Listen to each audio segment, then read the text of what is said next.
जय हिंद, जय भारत। मैं हूं रीना सुथार और स्वागत है आप सभी का सैनिक न्यूज विद रीना में। हमेशा की तरह आज के इस वीडियो की शुरुआत करते हुए सबसे पहले बात कर लेते हैं उन टॉपिक की जिसकी जानकारी लेकर आज के इस वीडियो में आई हूँ। देखिए, मार्च महीना पूरा बीत चुका है। 25 मार्च को एक कैबिनेट की मीटिंग की जानकारी भी मिल रही है, लेकिन क्या वजह है कि अभी तक केंद्र सरकार ने बढ़े हुए महंगाई भत्तों की घोषणा नहीं की है। क्या केंद्र सरकार आने वाले दिनों में महंगाई भत्ते को बेसिक में मर्ज करने की कोई तैयारी कर रही है, या कब ये डीएडीआर की घोषणा हो सकती है? आज के इस वीडियो में विस्तार से इसके बारे में बात करेंगे। एक कैबिनेट मीटिंग की जानकारी आज के इस वीडियो में शेयर करूंगी जो आने वाले दिनों में होने वाली है। ये और इसके साथ साथ हम जानेंगे कि अप्रैल महीने की पेंशन में कितनी होगी बढ़ोतरी। डीआर की एक टेबल की जानकारी आज के इस वीडियो में शेयर करने वाली हूं। इसके साथ साथ हम बात करेंगे आज के इस वीडियो में 8 सीपीसी में फिटमेंट फैक्टर और वेतन वृद्धि पर चर्चा तेज हो गई है। जैसे जैसे 8वें वेतन आयोग की कमेटी का गठन हुआ है और ये कमेटी ने अपना काम शुरू किया है, सुझाव मांगे जा रहे हैं कर्मचारी से, पेंशनर से, फैमिली पेंशनर से, यूनियन से, राज्यों से, उनके प्रतिनिधि से सुझाव मांगे जा रहे हैं। वैसे ही अब देखिए, एसोसिएशंस के बीच जो है कहीं ना कहीं डिस्कशन हो रहा है। फिटमेंट फैक्टर और वेतन वृद्धि पर चर्चा सबसे ज्यादा है। इसको लेकर क्या अपडेट है ये शेयर करूंगी। और इसके साथ साथ हम बात करेंगे कि 8 सीपीसी में अब अंतरिम रिपोर्ट पर भी जो है एक मीटिंग सामने आने वाली है। तो यही कुछ जानकारी है जिसके लिए आज के इस वीडियो में हम आगे बढ़ेंगे। साथ ही में कुछ कमेंट्स हैं जिनके माध्यम से हमारे पेंशनर्स और फैमिली पेंशनर्स ने अपनी पेंशन संबंधित समस्याओं को शेयर किया है। तो चलिए इसी जानकारी के लिए वीडियो में आगे बढ़ते हुए आप सभी से निवेदन है कि वीडियो में अंत तक बने रहिएगा। इस चैनल के माध्यम से दी गई जानकारी अगर आप सभी लोगों के लिए यूजफुल रह रही है तो लाइक और शेयर कर दीजिएगा। इस वीडियो को हाइप जरूर से करिएगा ताकि यूट्यूब हमारे इस वीडियो को हर एक कर्मचारी, पेंशनर्स और फैमिली पेंशनर्स तक पहुंचाए।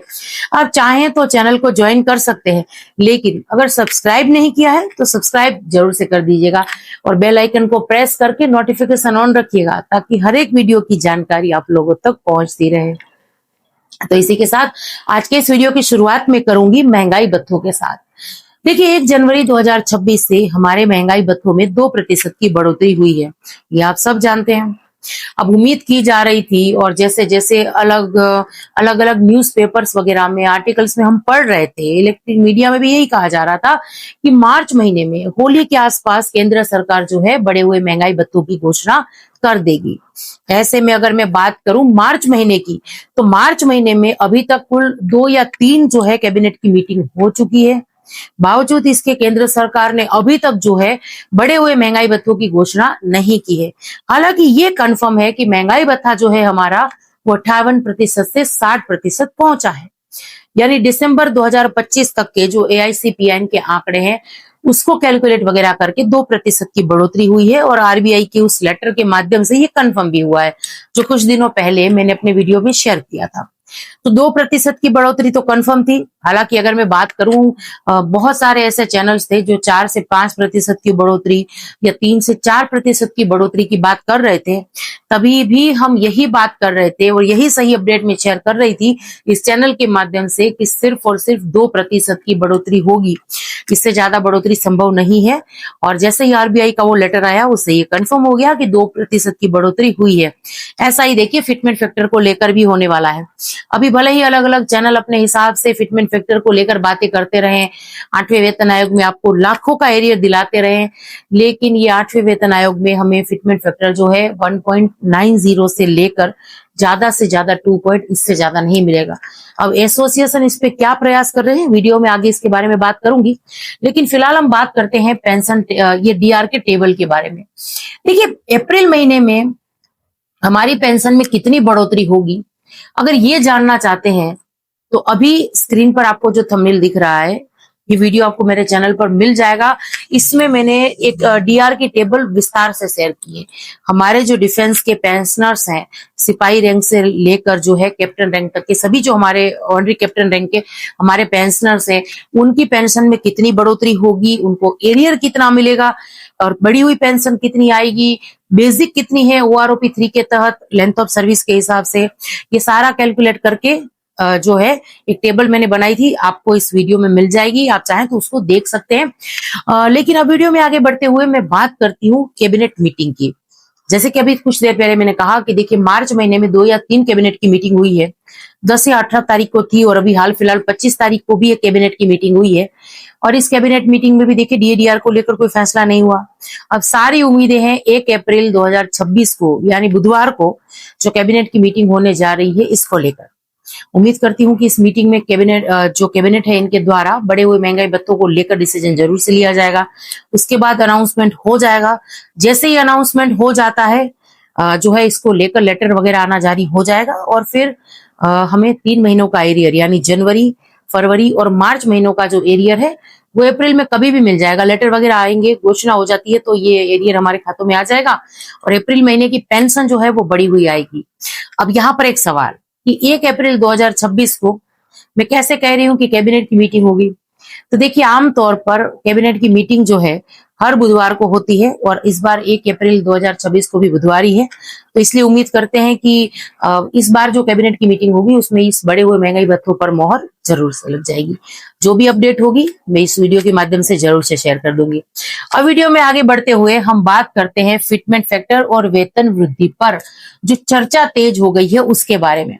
देखिए फिटमेंट फैक्टर हमारे लिए क्या मायने रखता है ये आप सब जानते हैं।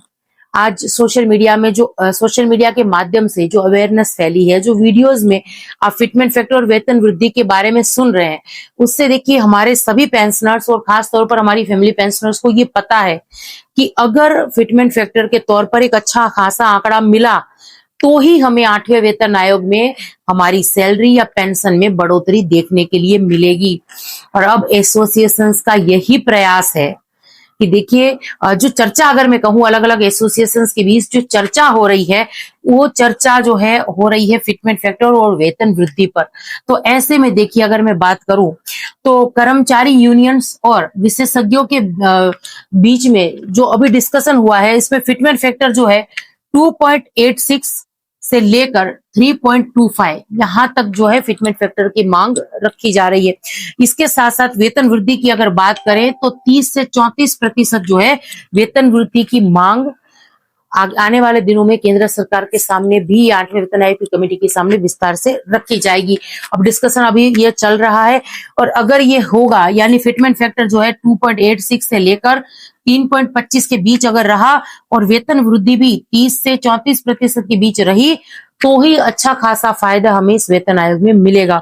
चलिए ये सिचुएशन भी आने वाले दिनों में जो है कंफर्म होगी। लेकिन अभी एक और बड़ी मीटिंग की अगर मैं बात करूं तो देखिए 8 सीपीसी में अंतरिम रिपोर्ट जो है सितंबर 2026 तक सौंपिए। ये भी सरकार के साथ जो अभी एक मीटिंग हुई है जेसीएम स्टाफ साइड की एक मीटिंग के बाद जो जानकारी सामने निकल कर आ रही है, हमारे एक पेंशनर्स ने ही इसकी जानकारी शेयर की है कि देखिए जेसीएम स्टाफ साइड के प्रतिनिधियों और कार्मिक मंत्रालय के जो अधिकारियों हैं इनके बीच एक अनौपचारिक चर्चा हुई है। एक पेंशनर्स ने इसकी जानकारी शेयर की है कि देखिए एक ऐसा डिस्कशन वगैरह हुआ है जिसमें ये कहा गया है कि 8वें वेतन आयोग की अंतरिम रिपोर्ट जो है सितंबर 2026 तक दीजिए ताकि जो है हमें आश्वासन मिले, हमें पता चले इसके बारे में। और इसके साथ अगर देखूं सरकार की तरफ से इसको लेकर आश्वासन मिला है तो क्या हम इसको लेकर ये मानकर चल सकते हैं कि सितंबर या अक्टूबर 2026 तक हमें एक अंतरिम रिपोर्ट 8वें वेतन आयोग की कमेटी की तरफ से देखने के लिए मिलेगी। क्योंकि देखिए सरकार की तरफ से आश्वासन मिला है तो ये काफी बड़ी बात है और हो सकता है कि आने वाले दिनों में इसको लेकर कोई अपडेट हम भी वीडियो के माध्यम से शेयर करें। और अभी तक के लिए यही अपडेट है। और दूसरी बात 8वें वेतन आयोग की जो माय गवर्नमेंट की वेबसाइट है जिसमें 8वें वेतन आयोग की जो कमेटी है उन्होंने भी सुझाव मांगे हैं कि कर्मचारी पेंशनर्स, फैमिली पेंशनर्स, यूनियंस ये वगैरह सुझाव दे कि 8वें वेतन आयोग सब क्या क्या चाहते हैं। तो अभी तक देखिए 15 लाख से अधिक सुझाव जो है प्राप्त हो चुके हैं और इसको अलग अलग वगैरह करने में संजोने में एआई की भी मदद ली जा रही है। ऐसी भी कुछ अपडेट जो है सामने आई है। यानी अगर कहूं कि 8वें वेतन आयोग की कमेटी का भी कामकाज कहीं ना कहीं तेज हो रहा है, उन्होंने भी अपना कामकाज तेज किया है। आने वाले दिनों में इसको लेकर भी अपडेट मिलेगी। और साथ ही में एसोसिएशंस वगैरह जो है वो भी सरकार के साथ लगातार मीटिंग कर रहे हैं, मंत्रालयों विभागों के साथ मीटिंग कर रहे हैं और डिस्कशन हो रहा है, जैसे कि मैंने कहा अंतरिम रिपोर्ट पर। और साथ ही में कर्मचारी यूनियन और विशेषज्ञों के बीच फिटमेंट फैक्टर और वेतन वृद्धि को लेकर चर्चा तेज है। तो उम्मीद करते हैं कि 60वें वेतन आयोग में जो ये सब लोग और यूनियंस वगैरह जो प्रयास कर रहे हैं, इनके प्रयास जरूर से सफल होंगे और हमारी सैलरी, पेंशन में अच्छी खासी बढ़ोतरी हमें 8वें वेतन आयोग में देखने के लिए मिलेगी। तो ये तो अपडेट थी महंगाई भत्ते को लेकर, 8वें वेतन आयोग को लेकर, और साथ ही में जो सुझाव मिले हैं, 15 लाख से अधिक सुझाव प्राप्त हुए हैं उसको लेकर। अब वीडियो में आगे बढ़ते हुए एक दो कमेंट देख लेते हैं। जैसे कि मैंने कहा था कि महंगाई भत्ते को लेकर बहुत सारे हमारे पेंशनर सवाल पूछ रहे हैं। तो एक लिख रहे थे कि मैम गुड मॉर्निंग, डीए कब तक आएगा। तो इसी कमेंट्स को शामिल करते हुए महंगाई भत्ते की टेबल वगैरह का मुद्दा भी आज के इस वीडियो में मैंने शामिल किया था, तो विस्तार से उसका जवाब मैं दे चुकी हूँ। और अब सारी उम्मीदें ये 1 अप्रैल 2026 को जो कैबिनेट की मीटिंग होने जा रही है बुधवार के दिन, उसी से है। उम्मीद करते हैं कि अगर इस मीटिंग में, कैबिनेट की इस मीटिंग में बढ़े हुए महंगाई भत्तों को लेकर अगर डिसीजन लिया जाता है, अनाउंसमेंट वगैरह हो जाती है इसके बाद, तो जल्दी से फिर अलग अलग मंत्रालयों द्वारा लेटर्स वगैरह आएंगे, पहले कर्मचारियों के लिए, फिर पेंशनर्स के लिए फाइनेंस मिनिस्ट्री की तरफ से लेटर्स वगैरह जारी होंगे और जल्दी से इसका भुगतान भी हो जाएगा। चलिए, सबसे आखिर में ये कमेंट है, एक लिख रहे हैं कि गुड आफ्टरनून मैम, क्या ये जजमेंट सही है। देखिए, डीएसी से रिटायर हमारे पेंशनर्स का ही कमेंट लग रहा है, क्योंकि माननीय सुप्रीम कोर्ट का वो जजमेंट जब मैंने शेयर किया, जो अभी तक उन्होंने रिजर्व रखा था सुप्रीम कोर्ट ने, और फिर उसको 24 मार्च को जो है सबके साथ ये शेयर हुआ है, और उससे ये कंफर्म हुआ है कि 14.9 से लेकर 15 पॉइंट के अंदर अंदर जिन्होंने सर्विस की है डीएससी में, तो वो भी अब पेंशन के हकदार है। तो हालांकि जिन जिन का भी केस था उन्हीं को ये लागू होगा, पर उसमें मुझे ये, उस वीडियो में मुझे ये कमेंट आया कि क्या ये जजमेंट सही है। तो बिल्कुल ये जजमेंट सही है। हमारे एडवोकेट सर ने, जो उस टाइम भी कोर्ट में भी मौजूद थे, तो उन्होंने ये जजमेंट शेयर किया है, और जैसे ये जजमेंट शेयर हुआ सबके साथ उन्होंने शेयर कर दिया था, और कुछ बिजी भी थे हम लोग, इस वजह से तुरंत इसको लेकर हम वीडियो नहीं बना पाए थे।